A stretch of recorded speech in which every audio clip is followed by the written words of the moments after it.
¿Cuándo se construyó el famoso Partenón y por qué se llamaba Templo de la Virgen María? ¿Quién fue realmente el gran y celebérrimo filósofo griego Platón? ¿Quiénes financiaron y fomentaron la proliferación de la antigua literatura griega? Veámoslo, comenzamos.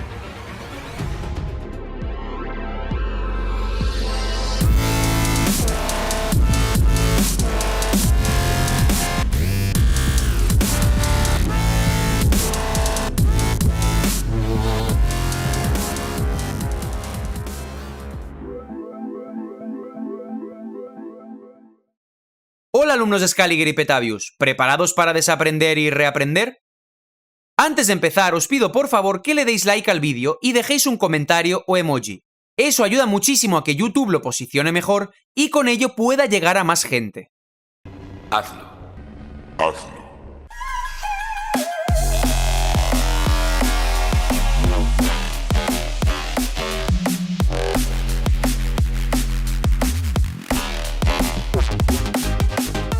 En uno de mis primeros vídeos hablé acerca del tema de que el presuntamente antiguo y pagano Partenón fue un templo cristiano consagrado a la Virgen María. ¿What? Recordemos brevemente el kit de esta cuestión. El historiador alemán del siglo XIX Ferdinand Gregorovius nos dice que la Santísima Virgen María ya empezaba en el medievo una victoriosa lucha contra la antigua Palas Atenea por el control de Atenas. Los atenienses, supuestamente del siglo X después de Cristo, construyeron una bella iglesia y erigieron en ella una imagen de la Madre de Dios, que fue llamada Athenaie, es decir, Atenea. Supuestamente en el siglo XII de nuestra era, el Partenón funciona como un templo latino de la ateniense Virgen María. En la obra Los latinos en el Levante, Historia de la Grecia Franca en 1204-1566, del historiador medievalista y periodista inglés William Miller, se dice que el Partenón, supuestamente reconvertido en un templo cristiano, en el siglo XII parecía recién construido. What the fuck?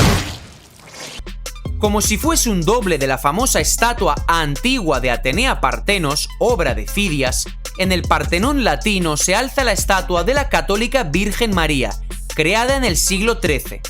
Por tanto, la antigua diosa Atenea resulta ser simplemente la medieval y cristiana Virgen María, Madre de Dios. Santa María, Madre de Dios, ruega por nosotros pecadores. Ferdinand Gregorovius nos dice que la religión cristiana transformó para sus necesidades el gran santuario de la antigua diosa de la ciudad de Atenas en la Acrópolis, sin apenas dañar el templo.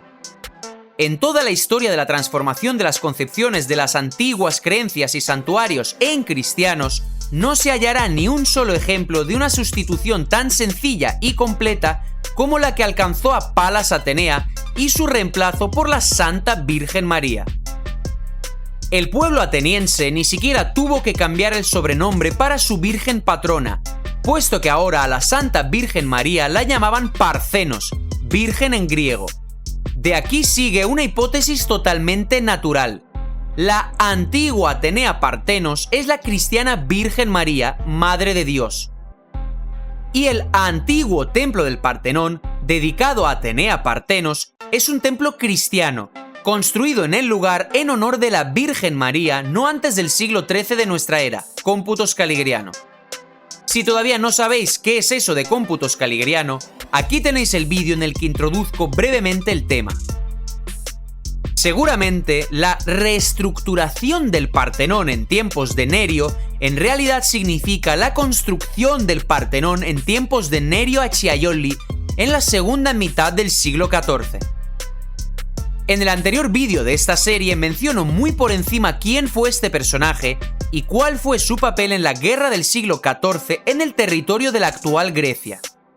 Si todavía no lo habéis visto, os recomiendo encarecidamente que lo hagáis, puesto que en él expongo los brillantes y evidentes paralelismos entre la antigua guerra del Peloponeso y la mencionada guerra del siglo XIV. Si tampoco conocéis todavía el tema de los paralelismos históricos, ni los métodos empíricos matemático-estadísticos usados para revelarlos, os recomiendo ver todos mis vídeos al respecto. Tenéis el enlace de la lista de reproducción en la descripción. El Partenón supuestamente fue construido en la antigüedad. Después, en la historia scaligeriana desaparece durante mucho tiempo de la arena histórica, hasta bien entrada la Edad Media, y solamente emerge de la oscuridad en el siglo XIV, en tiempos de Nerio. Los cronistas medievales comunican que Nerio decoró ricamente el Partenón y durante su gobierno, este templo de nuevo recuperó su importancia previa. Resulta que el Partenón se denominaba Templo de Santa María de Atenas. Esto es lo que se sabe del Partenón durante el gobierno de Nerio. Cito para ello a Ferdinand Gregorovius. Sentía especial devoción por el Partenón, Templo de Santa María de Atenas, donde quería ser enterrado. Le dejó capital a esta iglesia. Su rico establo también se lo legó al Partenón. Sus puertas de entrada fueron de nuevo cubiertas de plata y el mantenimiento y la reparación corrían a cargo de la ciudad. Además, la propia ciudad legaba a Nerio el Partenón en propiedad, mientras que todos los derechos otorgados a este templo puso bajo la protección de la República de Venecia. La monstruosa idea de Nerio era transformar la ciudad entera en propiedad de los sacerdotes latinos del Partenón. Haciendo a la Virgen María propietaria de la más gloriosa ciudad del mundo histórico, el moribundo duque apenas recordaba que la Virgen, Parcenos, del mismo templo en la Acrópolis, ya fue otrora, supuestamente en los tiempos antiguos, la señora de Atenas. La ciudad de Teseo de nuevo pasó a estar protegida por una Virgen divina. Se cree que el Partenón fue erigido en el año 447 a.C. Sin embargo, con el corrimiento de 1810 años, esta fecha se convierte en 1363 de nuestra era, es decir, se traslada exactamente a la época medieval del ascenso de Nerio. De esta manera, el Partenón fue construido seguramente en la segunda mitad del siglo XIV. Eso ya es demasiado para mi cabeza, yo no doy para tanto. Si todavía no sabéis qué son los corrimientos cronológicos, os aconsejo ver mis anteriores vídeos en los que explico esta cuestión. Tenéis el enlace de la lista de reproducción en la descripción. A finales del siglo XIV, la ciudad de Atenas es una propiedad del Partenón. Se cree que se trata de un renacimiento de una antigua costumbre, y es que la ciudad de Atenas fue propiedad del Partenón supuestamente en el siglo V a.C. Con el corrimiento de 1810 años nos situamos de nuevo a finales del siglo XIV.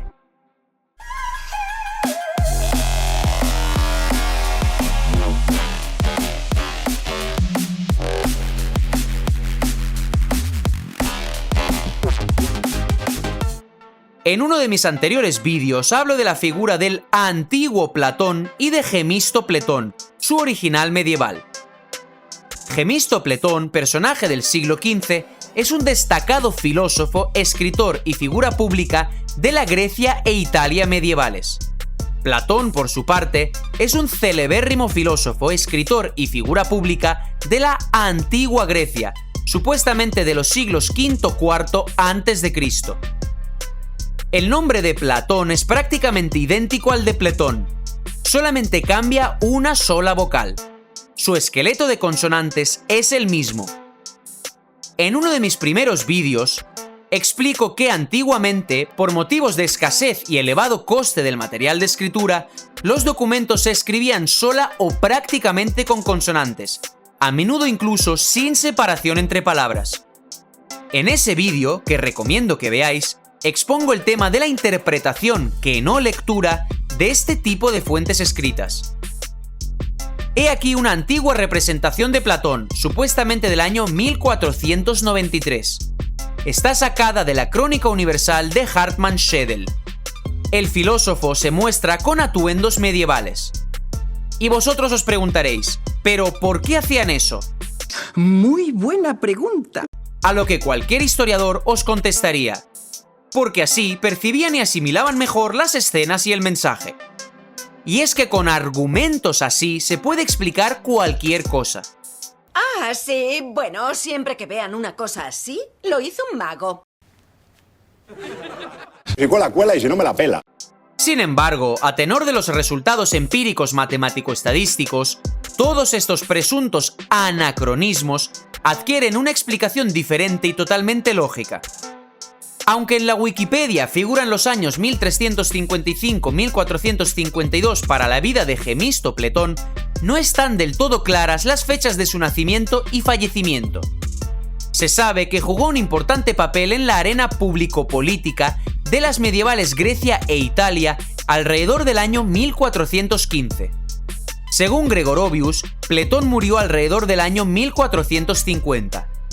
De aquí se ve que las fechas exactas de su vida se desconocen. No tengo ni puta idea, yo qué sé.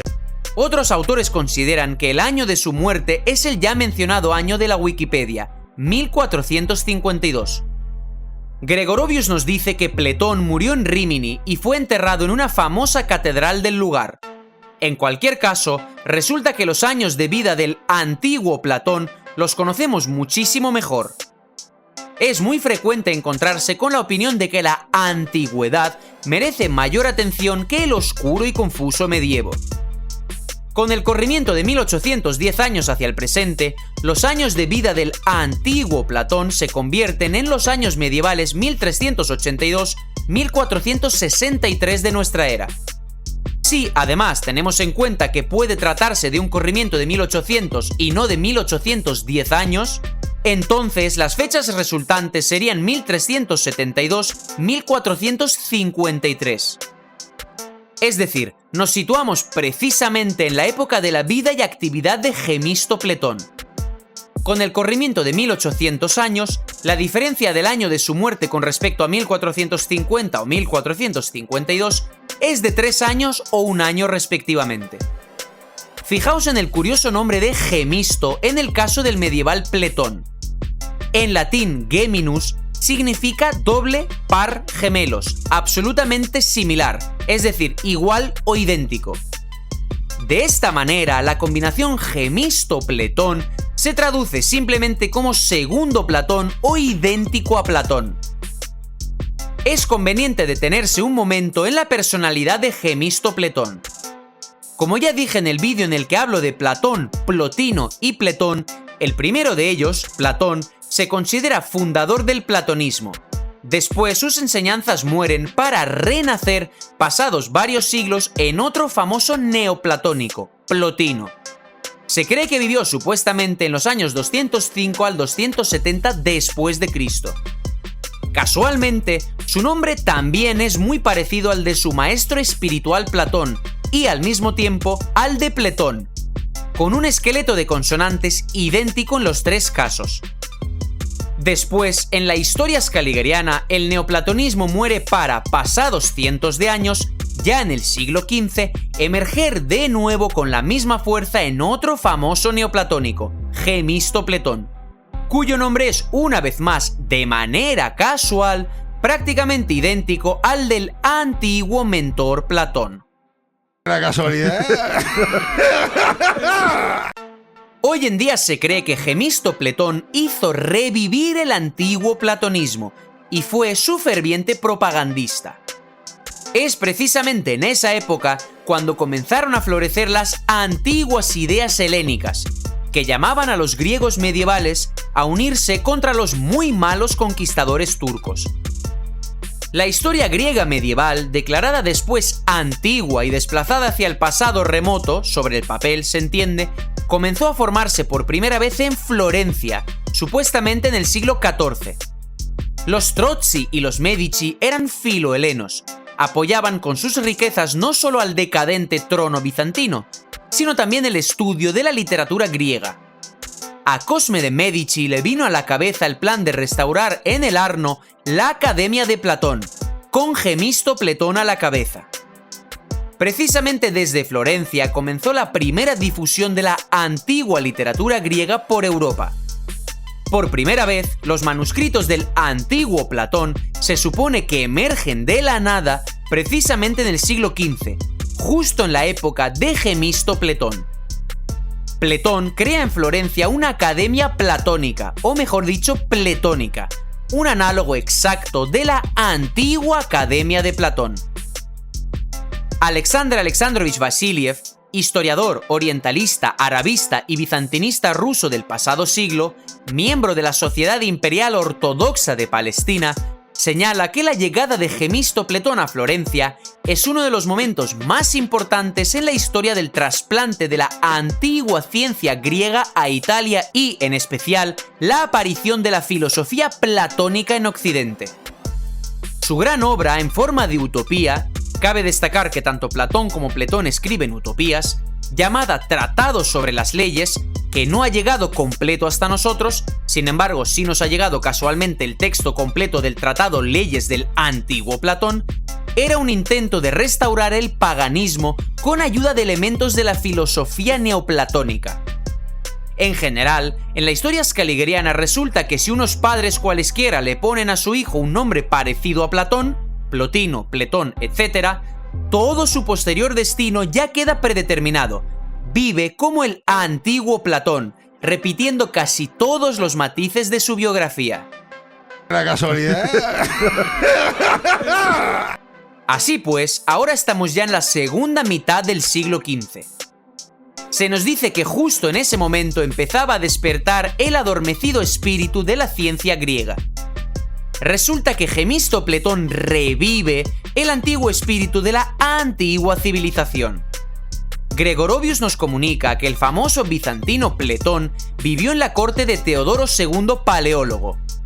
Lo denomina Antiguo Heleno Renacido. Esto es lo que dice de él. Neoplatónico tardío de la escuela de Proclo y fantástico admirador de los antiguos dioses. Así fueron también hasta cierto punto los humanistas italianos que pronto le siguieron. La idea de Gemisto, 1000 años después de Juliano el Apóstata, de retrasar la aguja del reloj de la historia universal, resucitar la religión de los dioses y semidioses en forma de un culto inventado, místico, alegórico, y sustituir la religión cristiana por una mezcla fantástica de las enseñanzas de Zoroastro, los brahmanes indios, Platón, Porfirio y Proclo, era una idea que rozaba la locura. ¡Es una locura! ¿Una locura? ¡Esto es Florencia! La antigüedad es considerada en la historia scaligeriana una edad de oro de la literatura y la ciencia de la antigua Grecia. Tenemos a Heródoto, Tucídides, Sócrates, Platón y un muy largo etcétera. En el siglo XV florece en Grecia un estado medieval conocido como Despotado de Mistra o de Morea. En la antigüedad, la famosa Esparta es un estado militar de tipo despótico. El historiador Gregorovius de nuevo es incapaz de pasar por alto ante un evidente paralelismo y de manera justa señala: Misíceras o Esparta es, en esta época, el centro político y espiritual del helenismo. Las ruinas de la antigüedad espartana todavía daban cierta idea acerca de la época de Licurgo y Leónidas, Pausanias, Lisandro y Agesilao. Acerca de Gemisto Pletón, Gregorovius nos dice que, al parecer, fundó cierta academia o secta. Fueron sus alumnos, si no adeptos de su mística filosofía religiosa, platónicos tan destacados como Manuel Crisoloras y Basilio Besarión. En tiempos de la Unión Florentina, Gemisto trasladó el sagrado fuego del paganismo a dicha ciudad. En el lugar, él era, al menos, el primer precursor de la gloria y grandeza de Platón e influyó tanto en Cosme de Medici que la propia idea de fundar en Florencia una academia platónica le debe principalmente a él su origen. La destacada obra de Gemisto Pletón fue el principal trabajo de su vida. Se considera que esta obra no ha llegado hasta nosotros. Supuestamente fue quemada. Mientras que la antigua obra de Platón titulada República se ha conservado perfectamente y ha llegado hasta nuestros días a través, supuestamente, de un monstruoso grosor de siglos. Con éxito, dicen, se salvó de arder en las hogueras de los siglos oscuros de la historia europea. Seguramente la antigua obra platónica República es en realidad la quemada obra de Gemisto Pletón. También se le atribuye la obra De Differentis, un trabajo sobre las diferencias entre la filosofía de Platón y Aristóteles. Si realmente se trata de su trabajo y no de una obra escrita por sus alumnos, entonces Gemisto Pletón pudo escribir acerca de las diferencias entre su propia filosofía y la de Aristóteles. He aquí una antigua página de una edición medieval del antiguo libro de Aristóteles sobre el cielo y el mundo. Se considera que en ella se representa al traductor Nicolás Oresme. Al igual que el antiguo Platón, el medieval Gemístopletón intenta poner en práctica sus abstractas ideas políticas sobre la organización de un estado correcto, ideal. Resumiendo, debo deciros lo siguiente. El antiguo Platón, supuestamente del siglo V a.C., y el antiguo Plotino, supuestamente del siglo III después de Cristo, son dos reflejos fantasma de Gemístopletón del siglo XV. Aquellos que deseen ver la tumba del antiguo Platón pueden dirigirse a la catedral de la ciudad de Rímini, donde se encuentra la tumba de Gemístopletón. Por otra parte, sería conveniente averiguar si la presunta tumba de Gemístopletón que nos muestran hoy en día es auténtica o no. Con esto termina otro paralelismo más entre la historia antigua y medieval. En el próximo vídeo de esta serie seguiremos avanzando por la cronología e historia de la antigua Grecia, exponiendo muchas otras concordancias. Concretamente, hablaremos del ocaso de la Grecia clásica. Por tanto, esto ha sido todo por hoy. Muchísimas gracias por vuestra atención. Nos vemos en el siguiente vídeo. ¡Hasta la próxima, amigos!